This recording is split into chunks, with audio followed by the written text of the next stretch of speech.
Dari pemicunya itu apa tuh? Permasalahannya berarti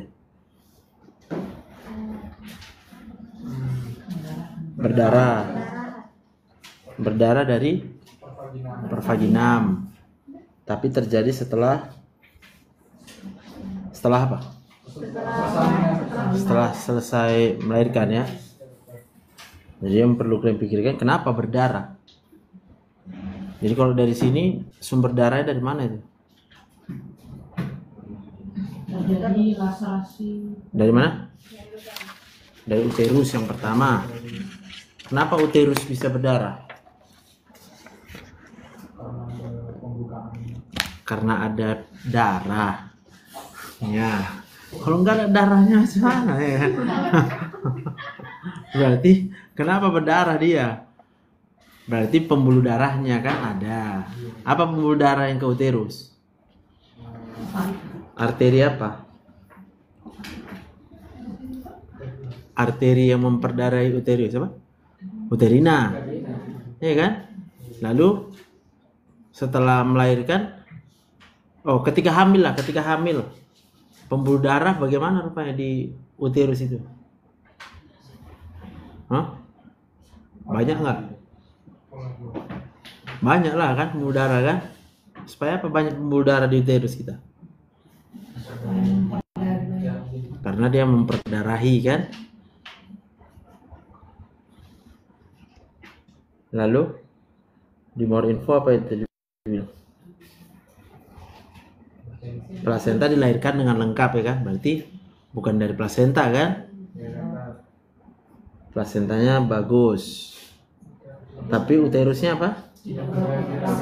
Lembek, tidak berkontraksi. Apa artinya itu uterusnya lembek, nggak berkontraksi? Atonia. Apa rupa yang terjadi kalau dia atonia? Nggak ada kontraksi uterusnya. Tidak ada vasodilatasi. Maka yang terjadi apa? Karena vasodilatasi kan? Tidak ada yang menjepit pembuluh darah kan banyak di situ. Karena dia menjadi kapiler, tidak dijepit jadinya. Nah, maka terbukalah pembuluh darahnya itu dari uterusnya. Terus terjadilah no, itu bukan terjadi laserasi. Kalau terjadi laserasi beda kan kasusnya kan. Kalau laserasi perineum artinya apa itu? Itu laserasi perineum dari episiotominya kan. Karena dia harus di episiotomi, digunting. Adalah gesekan di perineum tingkat 3 ya. Kemudian terjadi perdarahan pervaginamnya. Nah, jadi bisa dilihat di sini yang menyebabkan perdarahannya tentunya pasti adalah enggak lah. Kalau laserasi sikitnya itu darahnya. Atonia uterinya. Jadi yang harus kalian pikirkan, kenapa terjadi atonia uteri kan gitu. Sebelum terjadi atonia uteri, kenapa uterus bisa berkontraksi? Coba pikirkan dulu. Bisa berkontraksi dinding uterus? Bisa. Kenapa bisa berkontraksi dia? Karena ada otot lah. Ya kan? Nah, dari mana ototnya? Apa otot uterus itu jenisnya apa? Otot polos. Apa yang dimaksud otot polos tuh? Otot yang berkontraksi di bawah tanpa apa namanya? Dengan sistem saraf otonom. Betul kan? Nah, jadi saraf apalah dia? Saraf otonom yang ke uterus itu? Parasimpatik atau simpatik? Yakin? Parasimpatik ya? Tengoklah, baca dulu. Kan bisa buka di situ. Cek GPT. Baik kan cerita kalian. Saraf otonom yang mempersarafi dinding apa? Uterus apa?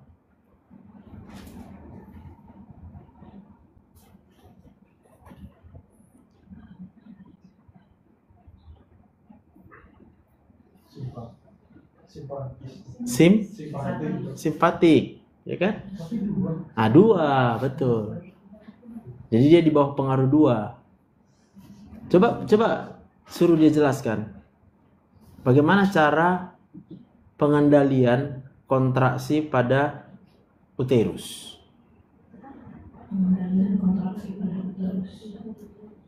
Karena kan kasus kita ini dia pasiennya akhirnya mengalami dinding uterus tak bisa berkontraksi, ya kan? Atonia uteri, ini bahaya ini. Biar kalian paham, ini bahaya. Inilah penyebab kematian paling banyak pada ibu yang melahirkan. Jadi kalau kalian nggak paham, nanti bisa akhirnya ya nggak tertolong dia, karena nanti tindakan yang harus kalian lakukan pertama kali hanya untuk membuat uterusnya kita jepit gitu. Nah itulah nanti yang hari Rabu skill lab-nya, ya kan? Udah masuk kelas besar belum? Besok ya? Jadi besok diajar itu. Jadi uterus yang nggak kontraksi itu kita jepit, satu tangan dalam, ya kan? Masuk dari vaginanya, satu tangan dari luar. Kuat tenaga untuk menjepit pembuluh darah yang tak terjepit karena atonia uteri. Apa katanya di situ? Pengaturan. Dijelaskannya kan ada dua saraf yang bekerja, simpatik sama parasimpatik. Iya. Bekerjanya punya simpatik, dia melepaskan norepinefrin. Simpatik berarti epinefrin, betul. Berikatan dengan reseptor adrenal di myometrium. Iya. Terus meningkatkan kontraksi uterusnya, dokter. Iya. Terus untuk yang parasimpatik dia melepaskan asetilkolin, dokter. Iya. Menstimulasi reseptor muskarinik untuk menyebabkan relaksasi atau penurunan tonus uterus, dokter. Oke. Bergantian. Nah, berarti kalau dalam kasus ini kan perlu kita pikirkan bahwa semua ibu yang melahirkan tentunya setelah melahirkan dia wajib berkontraksi. Ya, sementara yang membuat dia kontraksi di bawah pengaruh dari sistem saraf simpatik.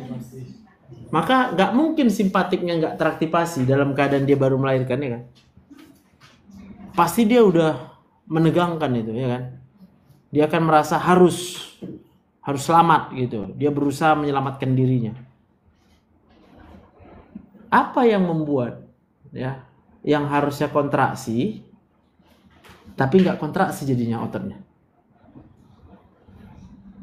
Faktor yang menyebabkan otot uterus gagal berkontraksi kan berarti gagal ini, ya kan? Sarafnya memerintahkan kontraksi, epinefrinnya dilepaskan dari ujung saraf otonomnya, tapi kenapa si otot polos uterusnya malah nggak mau berkontraksi? Nah coba tanya si ChatGPT, nggak usah pikirkan, gantian mikirnya. Si Grace, mana kau Grace? Aku baru datang ke Grace. Dari mana kau? Si Yuda, biar bernapas dulu nih. Untuk bisa terjadi juga karena kelelahan otot uterus. Kelelahan, ya kan? Maka pertanyaannya, kenapa lelah otot uterus seorang ibu? Hah? Coba pikirkan. Kalah satu sama kalah duanya terlalu lama. Boleh karena kalah satu, kalah dua terlalu lama. Ya. Maka pertanyaannya, kenapa kalah satu dan kalah dua lama? Iya kan? Ya harus kembali lagi. Yang membuat kala-kala itu bergeraknya bayi masuk ke ruang apa? Ke jalan keluar kan? Itu kan tetap juga adalah proses kontraksi. Nah, kenapa dia melawan gitu? Jangan-jangan memang nggak kuat kontraksinya, bisa nggak? Ya kan? Berarti kemungkinan besar otot uterusnya sudah lemah, lelah. Udah capek. Kayak kita capek ya kan? Kalau ada capek belajar pun kita terus kan nggak masuk lagi kan? Kita tengok ibu belajar itu kan karena udah memang capek kita belajar. Tapi jangan lupa bukan hanya karena capek belajar, maka kita jadi nggak bisa masuk yang kita pelajari kan? Bisa aja kita bukan belajar yang capek. Ngapain kita capek? Capek main ya main-main kan capek juga. Duduk-duduk kita di kafe kan capek juga. Akhirnya pas harusnya udah sampai di tempat kos mau belajar udah lelah dia. Berarti apa yang terjadi pada otot uterus si ibu ini adalah kemungkinan besar dia dalam keadaan yang tak perlu kontraksi. Selama ini dia sering kontraksi. Iya. Ada nggak kontraksi yang tak perlu terjadi pada ibu hamil? Apa namanya?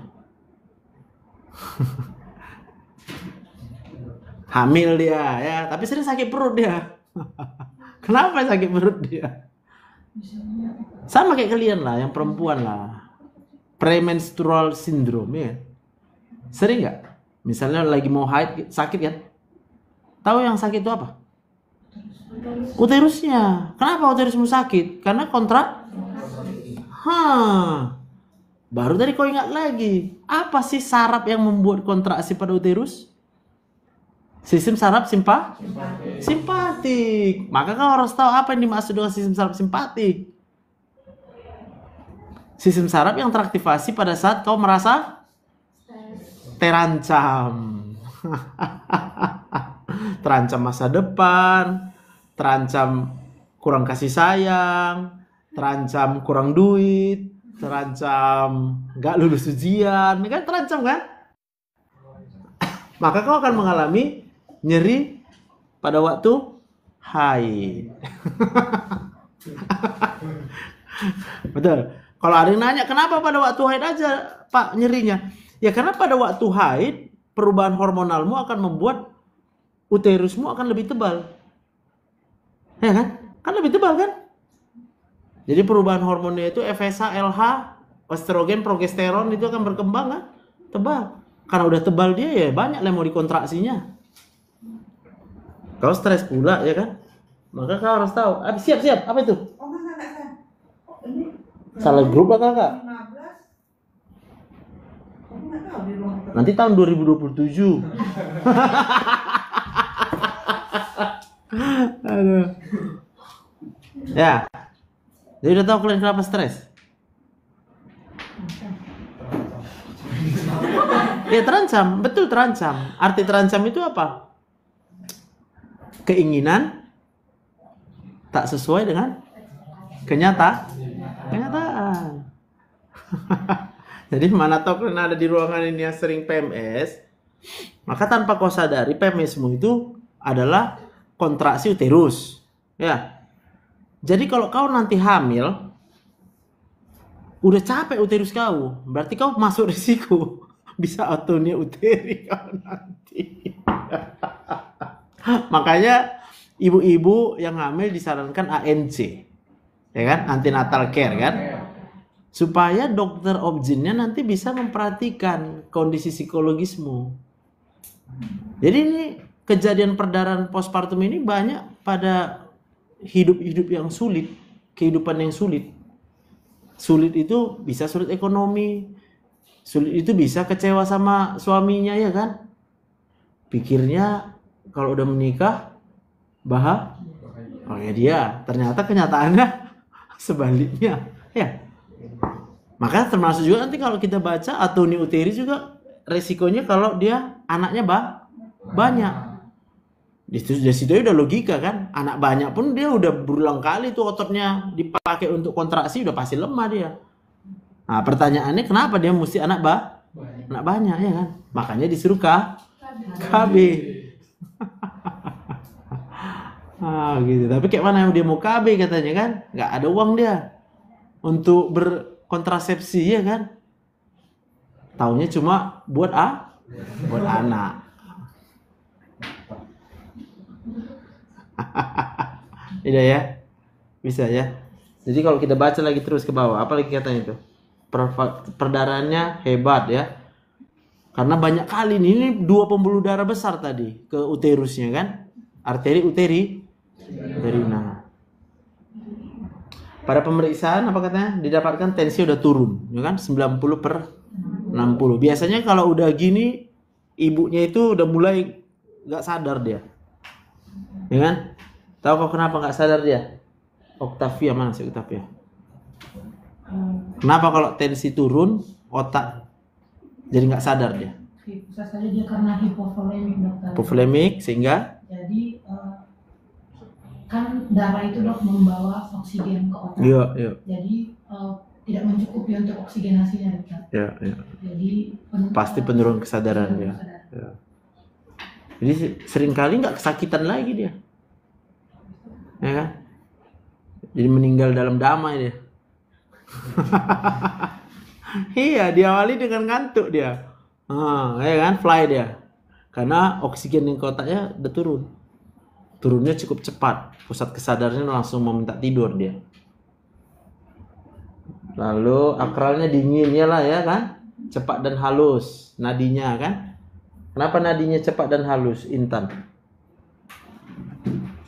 Karena kebutuhan supaya Dari mana? dari jantung dia memompa darah terus menerus supaya darah di dalam ruangan jantung itu bisa terpenuhi, tapi karena pendarahan Volume darahnya sudah berkurang. Terus HB-nya dijumpai 6,4. Nah ini harus tahu nanti. Kadang-kala keluarga pasien bilangnya yang dilakukan itu pasang infus dulu ya kan. Sementara kalau waktu kita pasang infus itu mungkin bisa berapa? 5 ke 10 menit ya kan. Lalu nggak ada yang megang uterusnya. Sementara si ibu ya, ini ya kabar mengerikan itu ya. Karena memang tadi ketika oksigen ke otaknya turunnya pelan-pelan, dia ngantuk aja itu. Ngantuk lalu nggak sadar. Tapi dari bawah udah keluar terus darahnya. Bayangkan. Ya kan?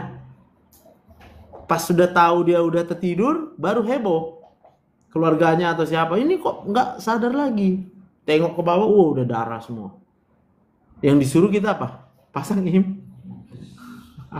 hati-hati, jangan pasang impulsnya. Kalau lakukan nanti langsung kompresi bimanual itu. Ya, kau tahan itu. Kau jepit dulu, baru kau minta tolong lah. Ya udah tolong lah, siapa? Pasangkan impulsnya, siap-siap trampusi. Karena kalau kita pasang impuls, ya kan? Sementara uterusnya terus berdarah, nggak ada yang menghentikan pendarahannya, sampai habis darahnya. Nggak akan mungkin cairan infus yang kita masukkan, darah yang terbuang ini soalnya. Nggak mungkin bisa terselamatkan itu. Itu makanya kalau persalinan harus dikawani dia, ibu hamilnya. Ya, kalau udah ngantuk dia, udah ada sesuatu lah itu. Jangan sepelekan. Ya, berarti sudah mulai terjadi penurunan oksigen ke otaknya. Ya. Ada pertanyaan?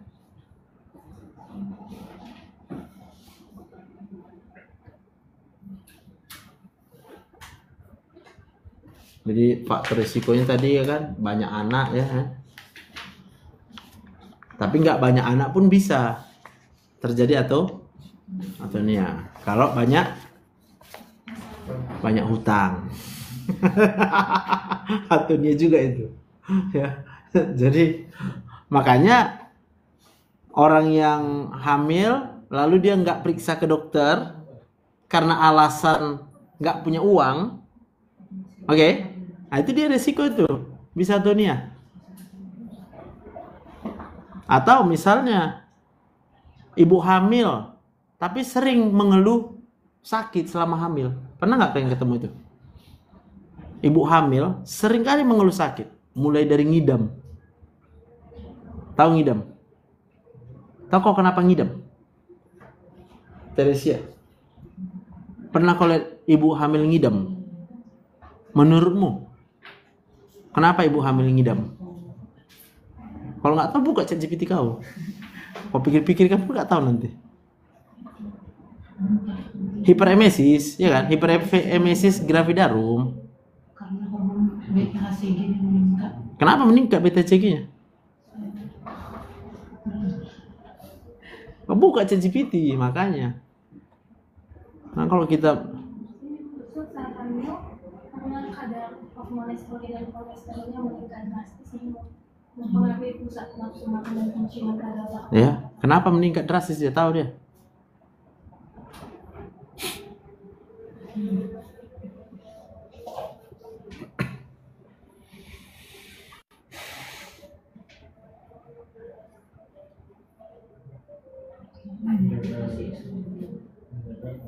Kenapa?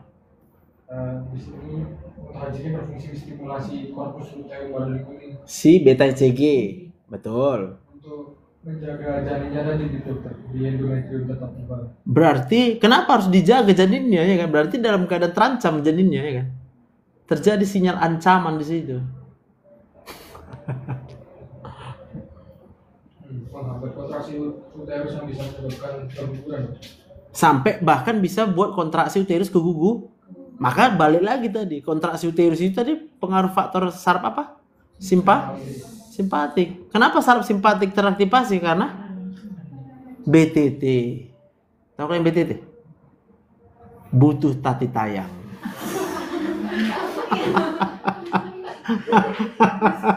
Jadi kalau ada ibu hamil, muntah-muntah dia, gampang. BTT-nya itu. Makanya kan sering diminta kan, disuruh ya suaminya beli ini gitu. Mau jam 3 pagi pun kau disuruhnya, kau harus pergi, gue bilang. Karena bagi dia kalau dilakukan apa yang dia mau, akan naik dopaminnya di otaknya. Maka dia akan membuktikan sendiri bahwa ternyata suaminya sayang sama dia.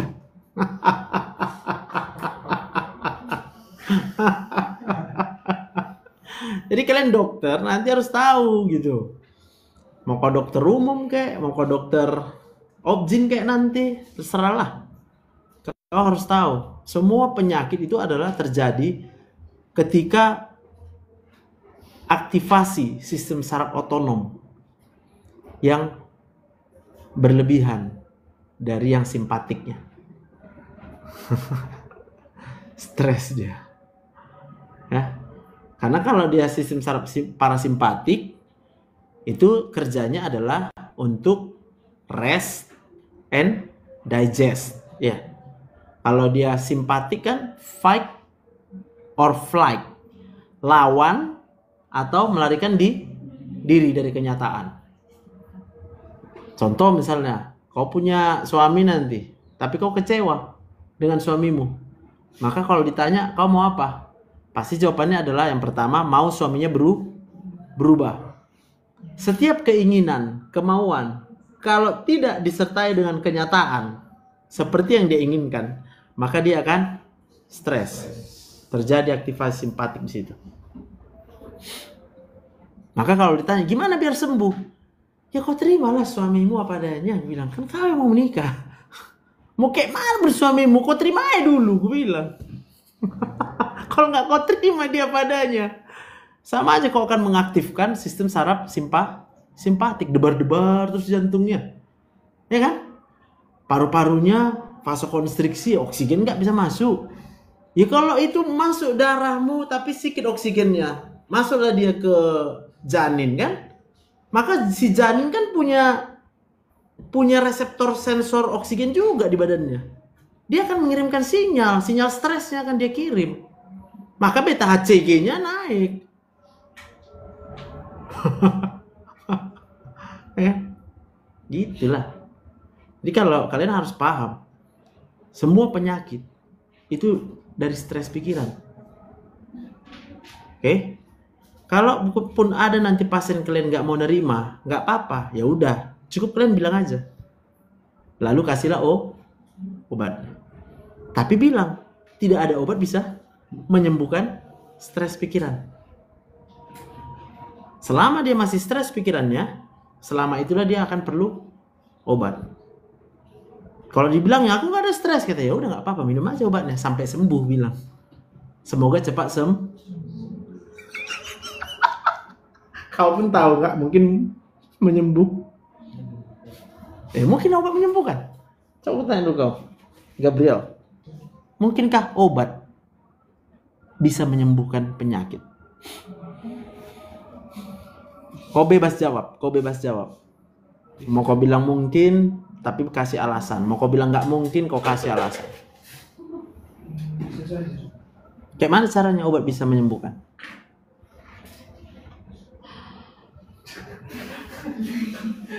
Ya contoh lah, obat apa yang kau tahu? Obat demam. Hah? Obat demam? Paracetamol ya? Oke. Bagaimana caranya paracetamol bisa menyembuhkan demam?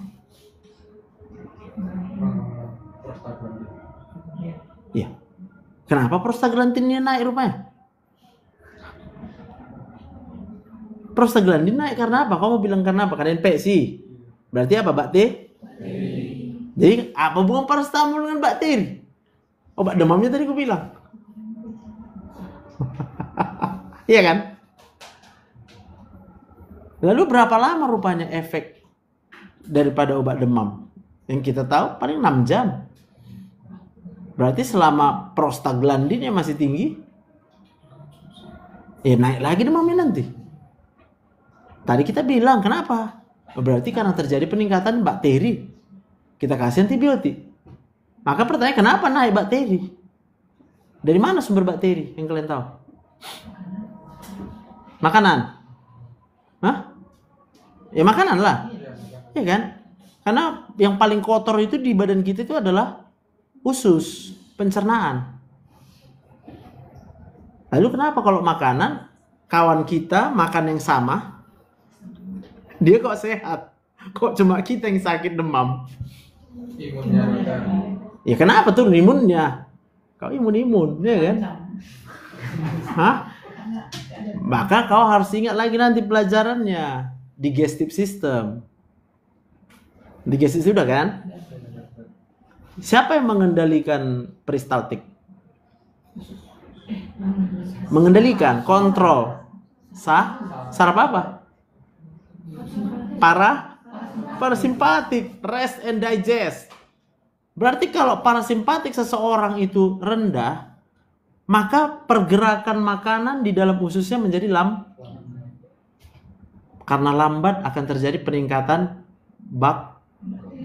iya kan? Kan kalau cepat dia dibuang kan terbuang bakteri. Tapi karena lambat bakterinya, lambat pergerakan makanan di ususnya, belum lagi dia makan obat lansoprazol. Tahu kan lansoprazol kan ranitidin kan? Dia akan mengurangi asam. Tahu kegunaan asam lambung kan? Apa? Imunitas juga kan? Makin nggak ada imunitasnya. Akhirnya terjadilah infeksi. Dan kalau kita bilang pun antibiotiklah diminum, itu menyembuhkan. Dari mana kau tahu? Berapa jumlah bakteri yang akan dibunuh antibiotiknya? Sementara yang kita minum broad spectrum. Wah, ya kan? Spektrum luas kita bilang. Semua dibunuh ya bakteri. Apa semua bakteri nggak ada guna? Hah? Ya enggak lah. Siapa yang ciptakan bakteri? Hah? Siapa? Roy. Mana si Roy? Siapa yang ciptakan bakteri? Tuhan. Pernah kau tanya? Ya tanya pula lah, Tuhan, kenapa kau ciptakan bakteri? Coba kau pikirkan dulu, Roy. Pikirkan pakai logika. Hai Roy. Kenapa diciptakan bakteri? Hai Roy, pikirkan Roy. Kenapa bakteri diciptakan? Tuhan. Berarti jahat Tuhan itu. Karena bakteri jadi penyakit, ya kan? Roy, lihat dulu aku. Kau setuju? Bakteri menyebabkan penyakit. Setuju kau? Ah, bagus sekali kau. Kalau gitu, selain menyebabkan penyakit, bakteri untuk apa? Karena itu sebagai flora normal, Flora normal. Untuk apa flora normal itu? menjaga keseimbangan Keseimbangan. Ya kan? Metabolis. metabolisme. Supaya jangan menumpuk apa? Sampah. Jadi penghancur sampah itu kan bakteri. Makanya sampah di dunia ini tidak menumpuk. Padahal terus kita buang sampah. Karena ada bakteri. Tetapi kalau jumlah bakteri ini menjadi tidak balance, baru dia akan menyerang tubuh kita. Kenapa diserang tubuh kita ya? Jawabannya cuma satu, karena imun kita menurun. Kenapa imun kita menurun? Karena iyalah, apalagi. Jangan kalian sepele dengan stres. Kalau sekarang kalian sepele dengan stres karena badan kalian belum sampai menunjukkan gejala penyakit. Kenapa belum sampai menunjukkan gejala penyakit? Karena walaupun kalian ada stresnya, stresornya ada, penyebab stresnya ada, tapi masih ada juga dalam hidup kalian yang membuat kalian bisa happy. Kalian masih punya orang tua, orang tuanya baik, ya bersyukurlah punya orang tua gitu. Ya. Kalian masih bisa datang ke kampus. Sampai di kampus ada AC-nya, enak, sejuk, ya kan? Enak kan? Masih ada enak-enaknya. Tapi kalau sempat hidup, udah nggak ada lagi enaknya. Apa yang terjadi? Antara dua lah.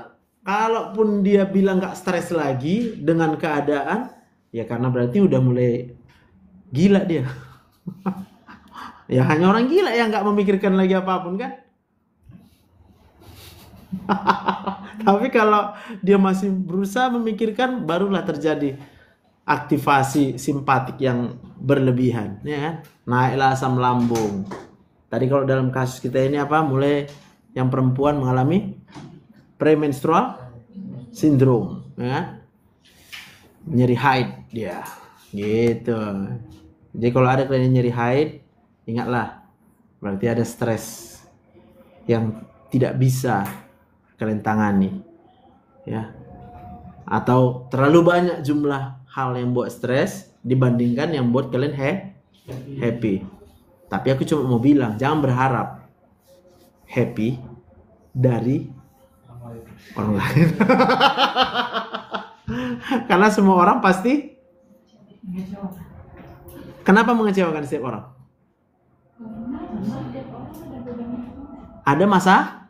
Ada masalahnya tiap orang. Ya kan? Jadi kalau aku berharap sama si Grace, kau punya masalah kan Grace? Aku punya masalah kan? Minta tolong aku sama kau. Apa yang kau kasih sama aku?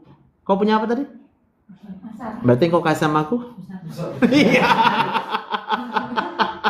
Ya masalah kuadrat lah aku bilang.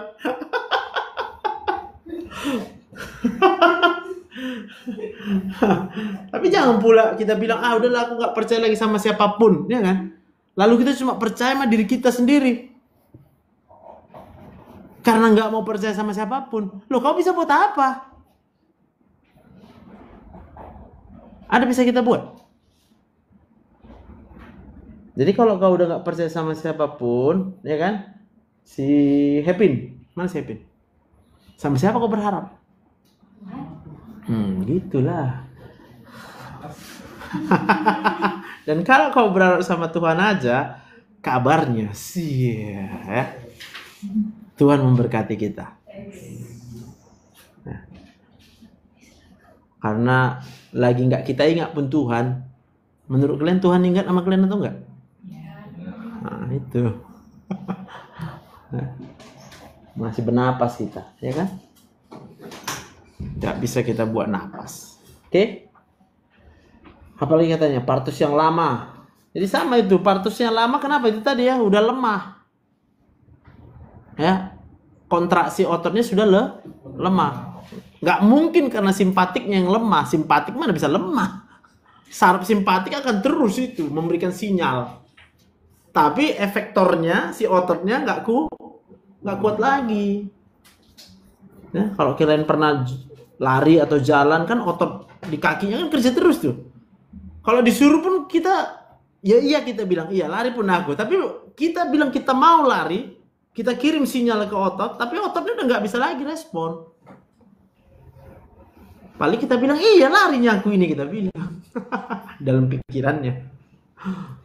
Tapi ketika ototnya disuruh lari, udah nggak mau lagi. Udah nggak bisa dia. Ya. Lalu apa lagi katanya? Solusio placenta, itu yang sering. Kenapa dia solusio placenta itu apa? Tentang menutupi Jalan lahir. Placenta yang menutupi jalan. Nah, sehingga itu yang membuat nggak maju-maju kan? Nggak bisa dia. Dikontraksikannya pun uterusnya sampai capek uterusnya. Gitu. Ya, maka risikonya dia jadi atau lalu kadar HB bisa juga katanya. Kalau rendah HB apa dampaknya rupanya kalau kurang darah ibu hamil? Kenapa dia malah berisiko jadi atonia uteri? Gangguan koagulasi. Kadar HB. Gangguan koagulasi kadar HB. HB lu. Trombositnya yang mempengaruhi koagulasi ya kan? Ya HB gunanya bawa apa? Oksigen perlu nggak untuk kontraksi? Ya udah. Jadi, nah iya, efisiensi kontraksinya jadi nggak tercapai. Makanya nggak boleh HB-nya kurang pada ibu hamil kalau dia mau melahirkan, mau kayak mana pun, mau seksio kayak, mau lahir normal kayak ya. Karena sama, ya, sama-samanya itu bisa terjadi atonia uteri, ya. Terus apa? Jenis dan uji silang darah. Oke, itu kalau misalnya pada resus-resus itu ya. Penyakit resus ya. Jadi kalau ibunya resus positif ya, anaknya ternyata resus negatif. Nah, itu bahaya. Ya. Karena kalau bercampur darahnya. Kemudian gangguan fungsi pembekuan darah. Nah, itulah baru berikutnya, gangguan fungsi pembekuan darah dia. Nah, ini harus diingat DD-nya. Ya. Supaya bisa kita bekerjanya cepat. Karena kalau kita nggak cepat mengatasi atonia uteri, mati gitu loh, mati, ibunya mati, ya, anaknya boleh selamat, ibunya mati, ya kan? Yang senang siapa? Kalau kau jujur kali kau bilangnya, yang senang suaminya.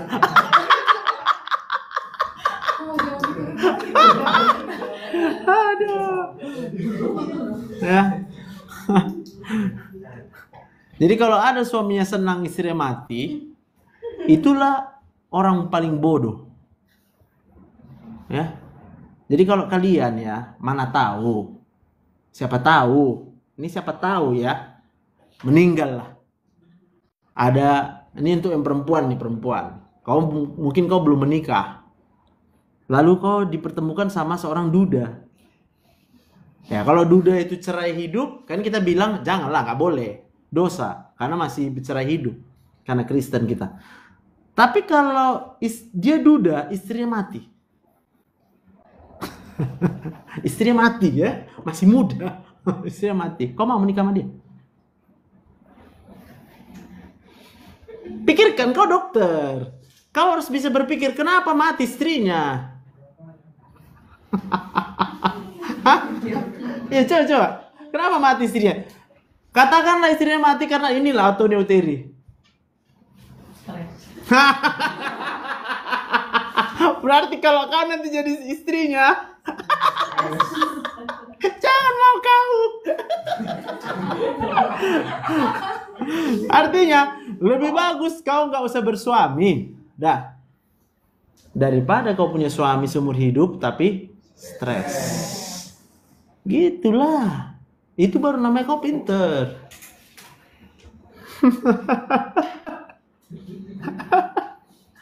Itu ya tujuan pelajaran atonia uteri ini. Ya. Jadi kita sebagai dokter harus bisa mencegah atonia uteri. Janganlah masa angka perdarahan ibu pasca persalinan tinggi di Medan. Siapa dokternya? Tamatan Mensen. Ih, lemah kali.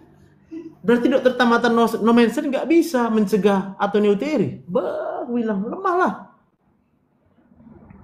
Maka kalau ditanya kenapa lemah, ya itu tadi lah. Duda yang mati istrinya pun dikawini.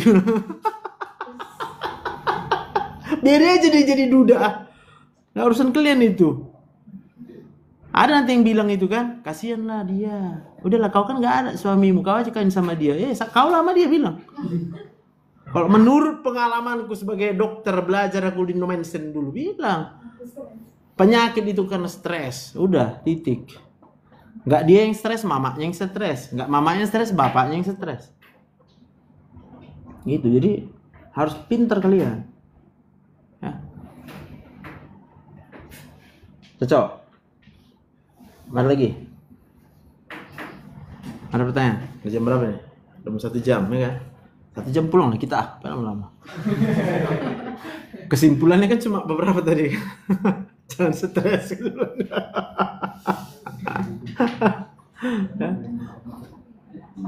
Apa belum bicara? Hepin, Agatha. Mana sih Agatha? Kau Agatha? Menurutmu ada yang bisa kau tambahkan dari kasus kita ini, Antonia Uteri ini? Kau takut menikah? Takut? Apa yang kau takutkan dari pernikahan? Enggak lah, suami gitulah, suami yang mengecewakan kan? Jadi kenapa kau bisa takut suami mengecewakan? Semoga bukan karena kau alami lah ya. Nengok di medsos. Iya, sama. Nanti ya.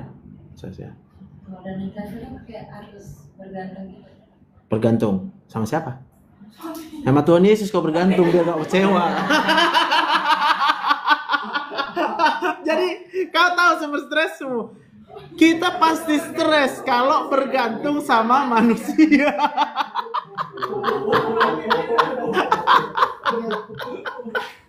Cocok rasa kan? Sama kayak kuliah ini. Kalau kau bergantung sama kawanmu selama kuliah, kau pasti stres. Kalau kau bergantung sama dosennya, aku kalau dosennya itu enak aku belajar. Dosen yang ini, ya nggak belajar lah kau.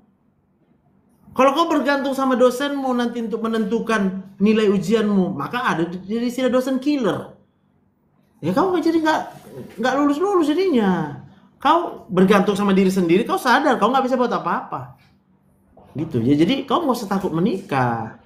Rugi ya, karena menikah itu menambah kebahagiaan ya, menambah. Sekalipun kau udah bahagia, kau akan tambah bahagia dengan pernikahanmu.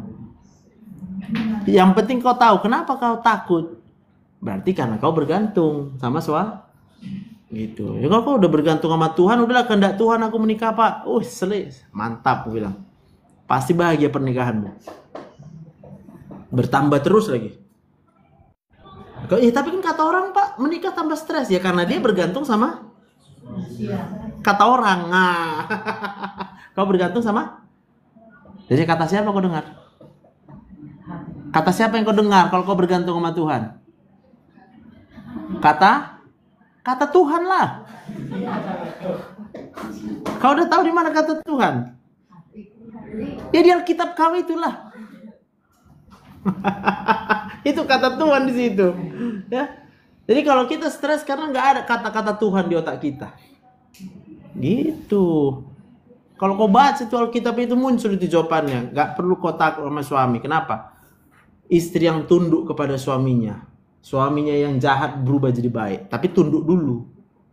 Dan tunduk karena mengikuti perintah Tuhan, bukan karena disuruh kawanmu, bukan karena disuruh pendeta, bukan. Karena kau taat sama Tuhan. Kenapa kau taat sama Tuhan? Karena kau tahu siapa yang ciptakan kau, siapa yang pelihara kau, siapa yang jaga kau, siapa yang buat kau berhasil. Tuhan segalanya. Gitu. Selesai ya? Gak tahu. Udah. Cinta Mi. Oh Cin, apa yang mau kau tambahkan Cin? Biar pulang kita.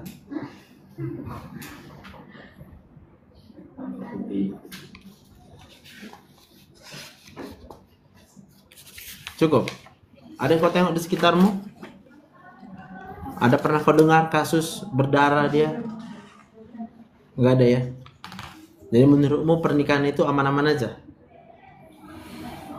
Kalau pacarannya Oh, kalau pacarnya cocok. Bagus sekali jiwa kau. Sekarang aku tanya lah. Gimana caranya kau tahu pacarmu cocok? Ya itu dia. Ayo, jawab, pikirkan. Kalau ditanya orang kenapa dibahas pacaran, bilang karena berhubungan dengan atonia uteri, bilang ya.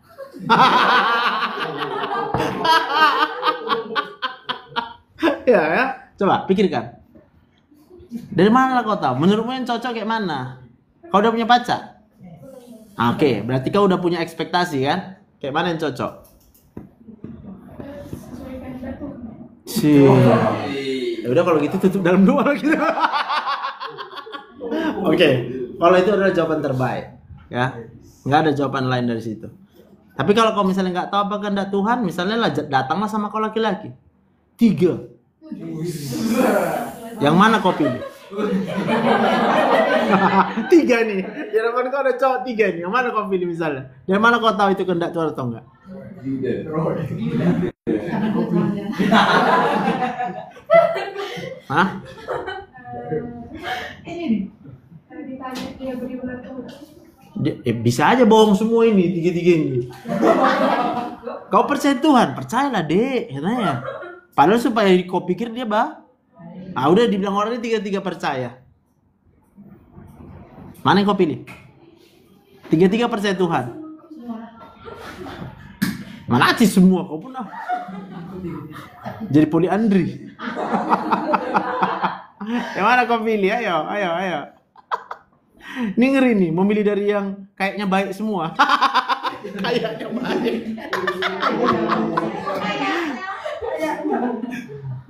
Jadi kau harus tahu berarti ya. Kau harus tahu apa kebutuhan dasar seorang laki-laki. Udah tahu apa kebutuhan dasarnya? Agatha, cintami. Agatha. Cintami deh. Apa kebutuhan dasar laki-laki? Hah? Ayo Agatha. Agatha lagi. Ya cintami apa? Kau nggak tahu kebutuhan dasar laki-laki? Makanya kau jangan coba-coba pacaran. Kalau kalian nggak tahu kebutuhan dasar laki-laki, kalian jangan coba-coba pacaran. Maka kalian harus tahu yang namanya hipotalamus. Hipotalamus, laki-laki dan perempuan menghasilkan yang namanya GnRH, gonadotropin releasing hormone. Yang kalau itu setiap hari dilepaskan, maka dia akan menuju ke hipofise. Dihasilkanlah di situ FSH dan LH. Lalu pada laki-laki FSH dan LH-nya menuju ke testis. Maka akan dihasilkan testosteron. Kalau testosteronnya naik, dia mau apa? Libidonya naik.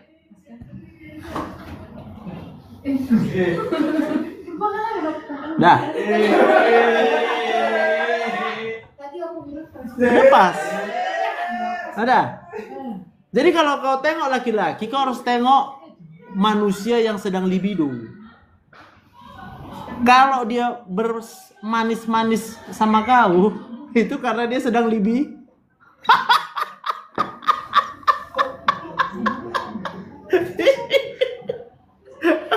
Kau paham? Lalu, apa bedanya kalian sama perempuan sama laki-laki? Kalau pada perempuan kan nggak punya testis kau. Maka perempuan testosteronnya selalu dalam keadaan rendah. Karena testosteron yang dihasilkan untuk perempuan itu paling dia berasal dari kelenjar suprarenal. Sementara laki-laki juga punya kelenjar suprarenal. Jadi udah double testosteronnya. Kalau kalian, dia akan bekerja ke ovarium. Terjadi apa? Pematangan sel telur, tidak diproduksi testosteron. Sampai nanti mulai terjadi pematangan. Nah, atau ovulasi. Di sini akan terjadi tambahan testosteron sama kalian. Maka kalau pada perempuan, libido kalian itu cuma 1, paling 2-3 hari lah yang betul-betul libido. Kok rasanya pengen ya? ada hubungan seks itu cuma 3 hari. Makanya kalau sama pacar kalian nanti jangan kalian kasih tahu kapan kalian haid. Dimanipulasinya kalian nanti. Oh ini lagi libido kawan ini. Hah?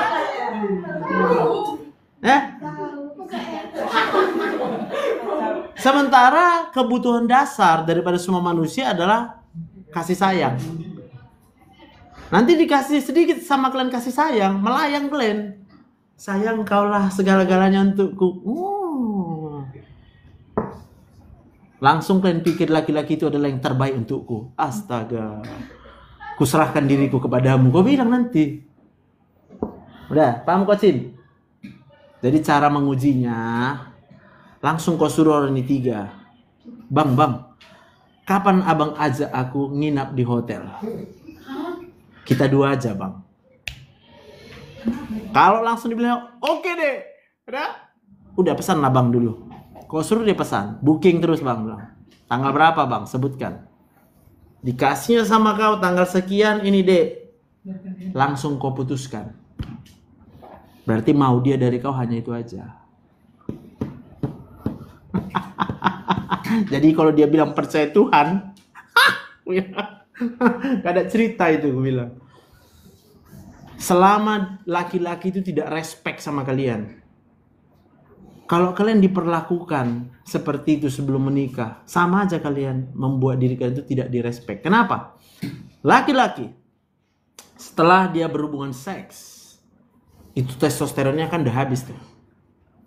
Maka akan muncul karakter asli dari laki-laki. Dia disuruh mau lemah lembut pun nggak bisa, karena dia pun nggak ada dorongan lagi gitu untuk lemah lembut. Anggap.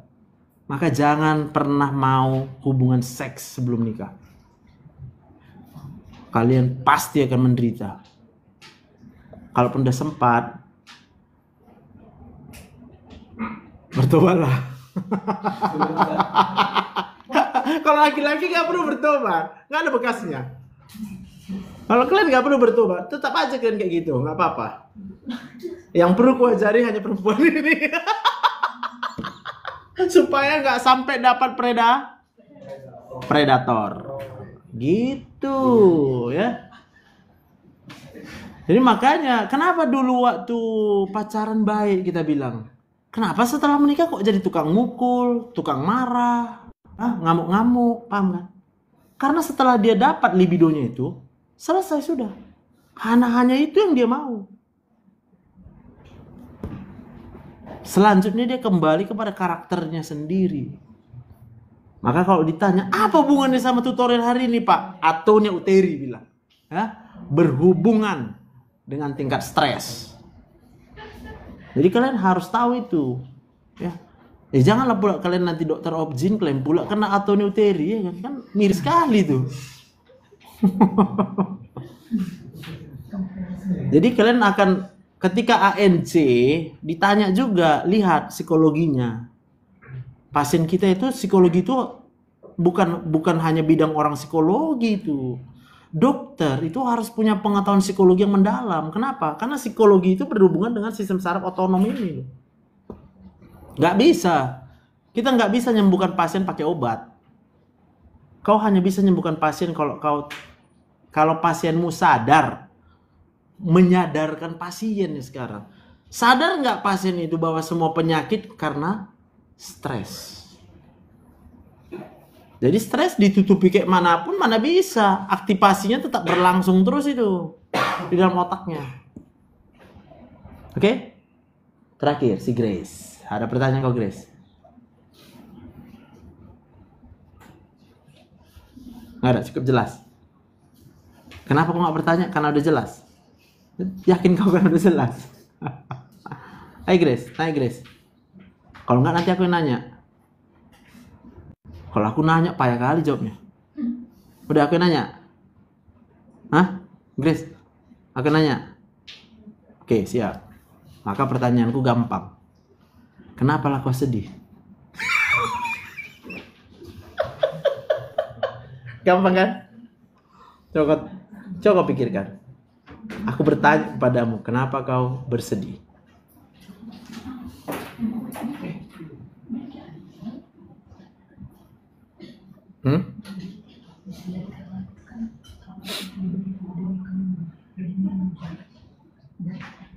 Memang lagi sedih kan? Kenapa kau nggak semangat? Memang lagi nggak semangat kan? Udah, kau jawab aja yang kedua. Kenapa kau nggak semangat? Karena kan lain kan, POV-nya kan beda kan, Dek kan? Ini apalagi kita lihat ya kejadian kemarin itu ya. Kalian tahu kan kejadian kemarin itu mahasiswa itu ya, yang aduh suicide ya. Iya, Timothy itu ya. Ngeri tuh. Itu sih karena ya memang benar salah pembuli. Pembuli itu salah, tapi disayangkan sekali. Kalau apa kata orang kau masukkan ke otakmu. Karena otak manusia ini adalah penyimpan memori. Dan kamu harus tahu ada hubungan antara korteks dengan talamus. Wow, namanya corticothalamic pathway. Itu apa aja yang kau simpan di korteksmu pasti terhubung ke talamus. Jadi kalau aku bilang kau nggak semangat, berarti udah kau simpan di memorimu. Ada sesuatu yang nggak kau suka, kau jalani sekarang. Yang pasti karena aku tahu kita sekarang seharusnya sedang belajar, berarti kau nggak semangat belajar. Kalau kau nggak semangat belajar, berarti karena kau nggak suka belajar. Kalau kau nggak suka belajar, bisa jadi karena kau suka yang lain. Apa ekspektasimu? Kalau kau memang datang ke sini karena mau belajar, kau pasti akan semangat. Ya gitu maksudnya. Paham ya Grace ya? Jadi supaya kau kenali dirimu. Kita masih bisa ngomong gini, selamatin semua mentalnya. Ya, jangan biarkan mental kalian itu hancur lah. Ya, itu sangat disayangkan itu. Kalau dunia ini pasti mengecewakan lah. Percayalah. Dunia pasti kecewakan kau. Maka kau jangan berharap sama dunia. Kau jangan berharap harus jadi kaya baru dihargai. Jangan. Ya, biar bilang sama kalian. Jangan kalian berpikir aku harus jadi kaya biar dihargai orang. Akan kecewa kau. Kau harus jadi dokter spesialis yang begini baru dihargai orang. Jangan itu kau harapkan. Kau berharap aja sama Tuhan. Kalau Tuhan berkehendak kau jadi spesialis, apa aja yang Tuhan mau terjadi sama kau. Gitu. Bukan karena kau supaya dihargai orang, bukan supaya kau itu dihormati orang, enggak. Kita enggak kejar itu lagi. Kalau kau mau sehat mental.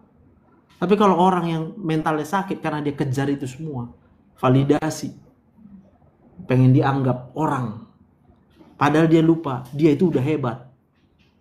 Gitu. Kau tahu kau hebat? Grace? Hah?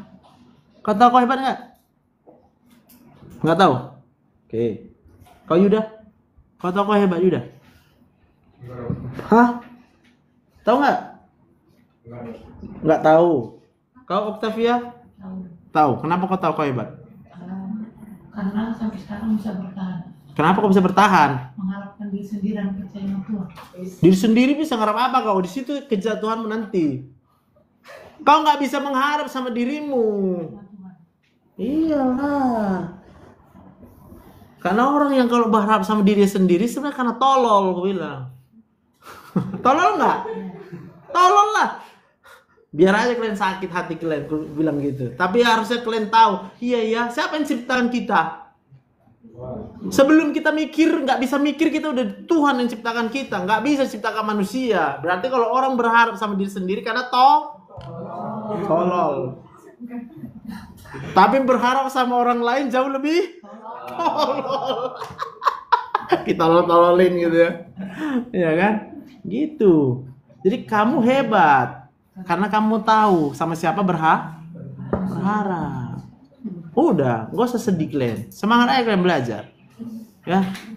Baca nanti bukunya. Dan dari buku apa kalian ambil nanti nih? Bahasa Inggris ya?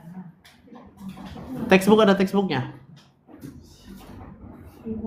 E-book ya? E-book of Jin ya? Oke? Terus kalian punya kan menterjemah pakai, jangan Google ya, pakai yang ChatGPT AI. Menterjemah itu pakai AI paling bagus. Ya. Kalau dari Google langsung Google Translate dia masih agak ada nggak nyambung-nyambung nanti. Sebenarnya kalau kalian punya yang Canva yang berbayar, translate-nya Canva jauh lebih bagus. Karena si Canva ada AI translate. Yang bayar. Kau. Oh, yang bayar lah. Kalau yang bayar itu dia 800.000 sekarang setahun. Iya, enak. Jadi kalian tinggal buat aja, kumpulin dulu semua bahasa Inggris. Kumpulin aja dulu semua, baru tinggal klik translate jadi. Gambar pun gambar bisa ditranslate sama si AI. Hebat. Tapi AI ya Canva ya. Contoh misalnya kita punya bagan. Ini ada kata-katanya tapi bahasa Inggris gitu. Pakai itu. Jadi nggak usah gambar ulang kita.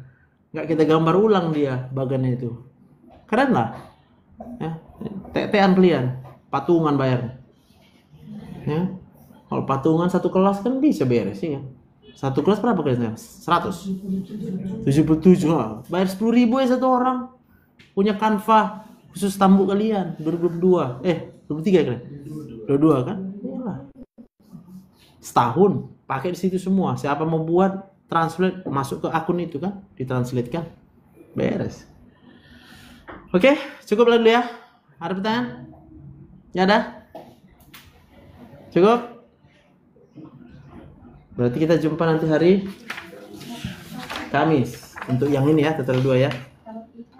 LI-nya semua lah. Ini LI-nya. Nanti kasih. Ada 9 ya. Oke. Kehamilan multigrafida makrosomia, apa tuh makrosomia itu? Berat badan. Berat besar ya. Bayinya terlalu besar. Jadi waktu dia mau masuk ke jalan lahir jadi sulit. Kontraksi, capek otot uterusnya. Kemudian plasenta sulit dilahirkan. Nah, termasuk ya plasenta yang sulit lahir ya, sulit dilahirkannya. Kenapa plasenta sulit dilahirkan? Karena kontraksi. Udah lemah juga gitu. Kalau misalnya kita asumsikan kontraksinya bagus, ada memang. Apakah ada plasenta yang sifatnya sulit dilahirkan? Berarti previa, berarti letak. Kesalahan pada letak plasentanya. Lalu ruptur perineum tingkat 3 ya. Itu tadi ruptur perineum tentunya karena iyalah, kenapa laserasi dia? Ya kenapa harus diepis dia? Itu tadi ukuran bayinya besar. Ya kan? Ukuran bayinya besar atau udah mulai lemah otot uterusnya. Sehingga mau nggak mau harus dilonggarkan jalan keluarnya gitu, ya. Lalu misalnya dia terjadi shock hipovolemik ya kan, atau HB yang rendah tadi juga termasuk ya. Oke, aman. Silakan berdoa.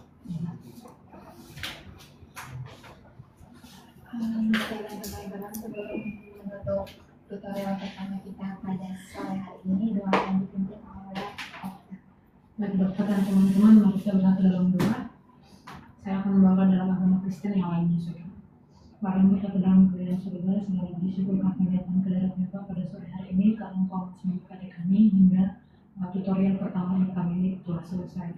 Bapak, sebentar lagi kami akan berpisah dari ruangan ini, karena Engkau memberkati kami pribadi lepas pribadi hingga kami sampai ke tempat tujuan kami masing-masing. Kami banyak dosa untuk kita segala dosa yang kami perbuat. Kami berdoa hanya dalam nama Yesus Kristus dari Tuhan. Amin. Amin. Thank you. Sampai jumpa.